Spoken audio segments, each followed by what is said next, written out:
وعلیکم السلام ورحمۃ اللہ، جزاک اللہ بھائی، بڑے زبردست دلائل ہیں۔ اور دیکھیے قرآن ایسی کتاب ہے کہ اس کے عجائبات کبھی ختم نہ ہوں، یعنی ہر اینگل سے آپ کے سامنے دلائل آتے چلے جائیں گے۔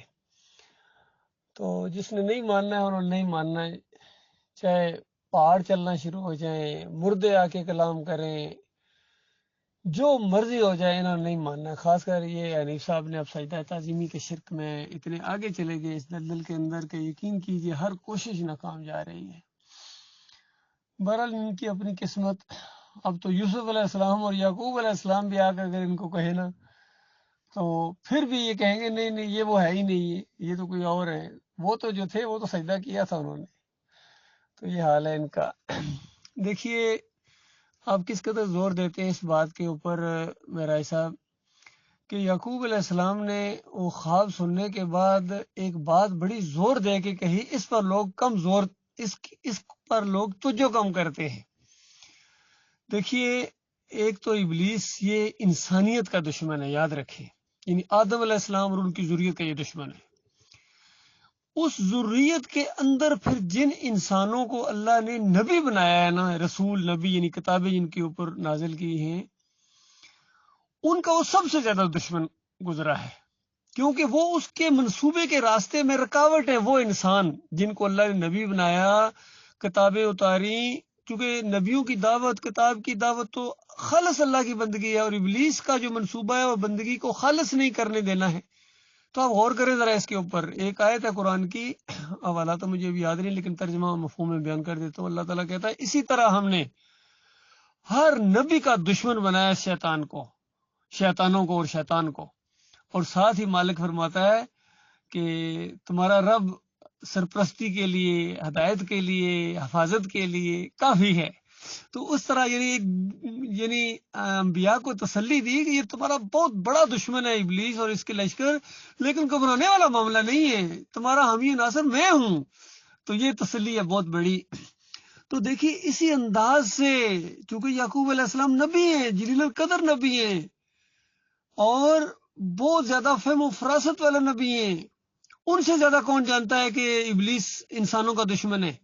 اس لیے انہوں نے زور دے کے کہا کہ میرے بچے اس خواب کا ذکر اپنے بھائیوں سے نہ کرنا، یعنی اس کے اندر تو نبوت کی بشارت ہے، اور تمہارے بھائیوں کو اگر پتہ چل گیا کہ یہ ہمارا بھائی جو یوسف ہے یہ نبی بننے والا ہے، بڑا ہو کے نبی بنے گا، تو وہ تمہیں چھوڑیں گے نہیں، شیطان کے ہاتھوں میں ویسے ہی وہ کھیل رہے ہیں، یعنی تو اب تو شیطان ان کے ذریعے وہ تمہارے خلاف چالیں چلیں گے۔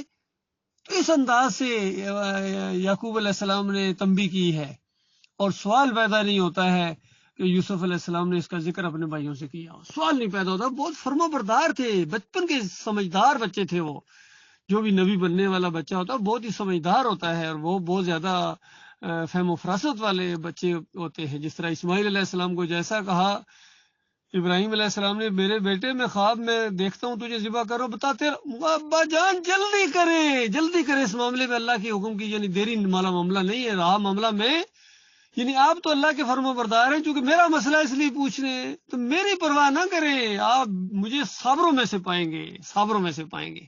تو اس انداز سے یوسف علیہ السلام بہت ہی زیادہ سمجھدار تھے، تو سوال ہی پیدا نہیں ہوتا کہ انہوں نے اپنے بھائیوں کو بتایا ہو یہ خواب۔ اور اس کے باوجود یعنی احتیاطی تدابیر کے باوجود، چونکہ اللہ کا منصوبہ تو پایا تکمیل تک پہنچنا تھا، اور ابلیس کو ہوش نہیں ہے، اللہ تعالیٰ اس کو کئی دفعہ استعمال کرتا ہے اپنے منصوبے کی پایا تکمیل کے لیے، بعد میں ابلیس تڑپتا ہے کہ یہ کیا ہو گیا، اور اسی نے پھر لایا بھائیوں کو کہ اس کو کنویں میں پھینکو، اور اللہ کا منصوبہ پورا ہو رہا ہے، وہ اللہ کے منصوبے کا ساتھ دے رہا ہے، نادانی کی وجہ سے، اپنی جہالت کی وجہ سے ابلیس۔ تو یہ معاملہ ہے، اس انداز سے یہ چیزیں سامنے آئی ہیں، لیکن یہ غور نہیں کرتے ہیں، اور ایک جھوٹ کو چھپانے کے لیے کہتا ہے 100 جھوٹ بولنے پڑتے ہیں، وہ جھوٹ پھر بھی نہیں چھپتا ہے۔ تو سب سے بڑا جو جھوٹ ہے وہ شرک ہے۔ شرک کیسے توحید بنے گا بتاؤ؟ جتنا مرضی آپ جھوٹ بولیں، اس کو چھپانے کی کوشش کریں، اس کو دبانے کی کوشش کریں، یہ شرک ہی رہے گا، اور جو بھی آپ کا نیا فلسفہ آئے گا وہ آپ کو حق سے دور لے جائے گا۔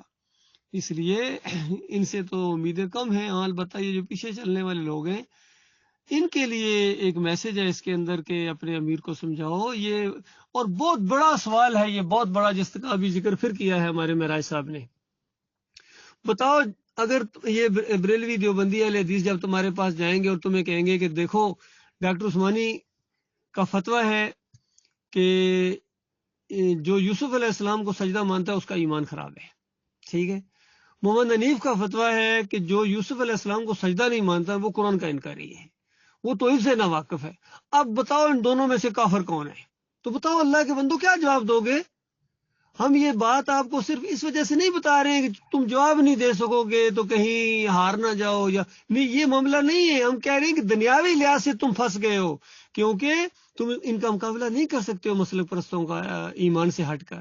ہاں، ہمارے سامنے جب مسلک پرست آئیں گے تو ہمارے پاس تو بڑا سادہ جواب ہے کہ یہ سجدہ اللہ کو ہوا تھا، اور جس کا ایمان خراب ہوتا وہ اس طرح تفسیر کرتا ہے کہ یوسف علیہ السلام کو سجدہ ہوا، تو آگے سے کہیں گے محمد حنیف نے تو ایسے کیا، ہم کہیں گے وہ بھی اسی طرح، اس کا ایمان خراب تھا۔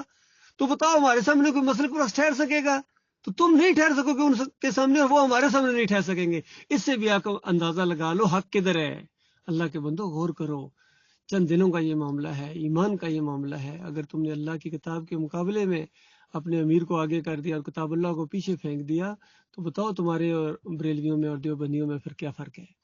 اور پھر کیا جماعت اس لیے بنائی تھی؟ ڈاکٹر عثمانی رحمۃ اللہ علیہ نے جماعت اس لیے بنائی تھی، ایمانداروں کی جماعت اس لیے بنی تھی کہ اللہ کا مقابلہ کریں گے۔ جب زیادہ تمہارے پاس مدرسے آ جائیں گے، زیادہ تمہارے پاس مساجد آ جائیں گی، تمہارا ابھی تو 60-70 کروڑ تمہارے پاس اکٹھا ہوا اور تم آپے سے باہر رہو گے، آگے جا کے تو تم نے ساری دنیا کا رنگ جہاں بدلنا تھا، وہاں تو ملینز ٹریلینز کے معاملات کرنے تھے۔ اس وقت تمہاری کیا حالت ہوگی؟ کس طرح تم ٹھہر سکو گے؟ صرف 60-70 کروڑ تمہارا اکٹھا ہوا اور تم دنیا کے پیچھے پڑ گئے، اور تمہارا یہ انداز ہو گیا بس ایک نظم ہونا چاہیے، پھر یہ بس زکوٰۃ بانٹو، لوگوں کو زکوٰۃ کے ذریعے اپنے ساتھ وہ کر لو، یہ کر لو، اور بس ایمان عقیدہ پیچھے چلا گیا۔ حکیم رمضان نے یہی کہا تھا، ہمیں لٹریچر کی ضرورت ہی کوئی نہیں ہے، بس مسجدیں بناؤ، فنڈ اکٹھے کرو اور اللہ اللہ خیر صلی اللہ۔ تو اللہ کے بندو یہ نہیں ہے، ایمان عقیدہ پہلی چیز ہے، اور ایمان عقیدہ نہیں ہوگا تو پھر تمہاری بربادی ہے، پھر تمہاری ویلیو ہی کوئی نہیں ہے، بالکل کچرا ہو، یقین کیجئے۔ اور ایمان عقیدے کو سمجھنے کے بعد، حق آنے کے بعد، علم آنے کے بعد تم نے آپس میں ضد کی وجہ سے یہ معاملہ کیا ہے۔ میں گواہ ہوں اس بات کا میرے پیارے بھائیوں، ان لوگوں کی ضد کی وجہ سے یہ معاملہ ہوا ہے، کوئی اور ایسی بات نہیں ہے۔ یعقوب علی کی اور محمد حنیف کی اور سعید لوگوں کی ضد کی وجہ سے یہ مسئلہ اس طریقے سے ہوا ہے۔ جب یعقوب علی کا اور سعید احمد کا اختلاف ہوا، اب محمد حنیف نے ضد کی وجہ سے سعید احمد کے موقف کو ترجیح دی ہے، کیونکہ یعقوب علی دوسرا معاملہ کر رہا تھا۔ یعقوب علی کے اندر ہزار خرابیاں اور موجود صحیح، جس طریقے سے بھی وہ معاملہ ہے، لیکن اس معاملے میں اس کا موقف ٹھیک ہے، سجدہ اللہ کو ہوا ہے، اور یہ سجدہ شکر تھا۔ اب چونکہ یعقوب علی نے یہ موقف اختیار کر لیا، اب محمد حنیف کیا کریں؟ بالکل وہی چیز آ گئی جس طرح مشرکین مکہ کے اندر ایک ضد بازی والا انداز تھا، تو وہی چیز ان کے اندر آ گئی۔ حالانکہ ضد کی وجہ سے تم اپنی آخرت برباد کر رہے ہو۔ جماعت اس کی زیادہ مستحق ہے کہ اللہ کو سجدہ مانے، اور کیونکہ ڈاکٹر صاحب رحمۃ اللہ علیہ نے یہی تفسیر کی، زبردست تفسیر کی ہے۔ امام بخاری نے رحمۃ اللہ علیہ نے یہی انداز اختیار کیا ہے، قرآن کا یہی انداز ہے۔ سورہ مریم کی 58 نمبر آیت نص ہے اس سلسلے کے اندر، اس کے علاوہ اور بے شمار آیات ہے، صرف ایک نہیں، کہ سارے انبیاء اللہ کو سجدہ کیا کرتے تھے۔ سورج چاند ستاروں کو سجدہ مت کرو، بلکہ اس کو سجدہ کرو جس نے ان کو پیدا کیا۔ اسی وزن کے اوپر ہے کہ نبیوں اور ولیوں کو سجدہ نہ کرو، بلکہ اس کو سجدہ کرو جس نے ان کو پیدا کیا، وہ مالک ہے، خالق ہے، رازق ہے، وہ سجدے کا مستحق۔ اور سجدہ اتنی زبردست چیز ہے، یہ عبادت کی گویا معراج ہے، اور آخرت میں بھی نبی علیہ السلام جب شفاعت کریں گے سجدے میں گر جائیں گے، اور پھر جو آخری چھننی لگے گی وہاں اللہ تعالیٰ جب اپنا حجاب ہٹائیں گے اور مومن سجدے میں گر جائیں گے، اور یہ منافق یہ سجدہ نہیں کر سکیں گے۔ یہ ساری چیزیں موجود ہیں اللہ کے بندوں، سجدہ اتنی قیمتی چیز ہے، تو اس کو اگر کسی انسان کی طرف تم پھیر دو گے کہ اور پھر نبی نہیں، اور پھر باپ نبی نے بیٹے نبی کو سجدہ کیا، اندازہ لے، ماں نے بیٹے نبی کو سجدہ کیا، اندازہ لگائیے یہ کیسا ظلم ہے، یہ کیسی زیادتی ہے، کیسی جہالت ہے۔